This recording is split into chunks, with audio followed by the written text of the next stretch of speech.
gabdhaheenii maanta waxaa ku batay xishood la'aanta. Waxay ka tageen xishoodkii dumarka lagu yaqaanay. Muusigay intay shitaan ayay waxay iska duubayaan muuqaallo. Waxay gelinayaan Snapchat-ka. Waxay soo dhigayaan Instagram-ka iyo meel walba bulshada isticmaasho.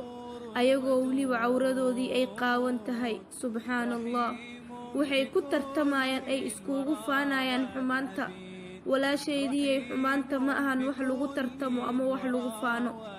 Ilaahay subxaanahu wa ta'aala wuxuu quraankiisa ku leeyahay iqtaraba linnaasi xisaabuhum wahum fii ghaflatin mucriduun. waxaa soo dhawaatay waqtigii dadka la xisaabin lahaa ayaguna waxay ku jiraan qaflo iyo hilmaamsho.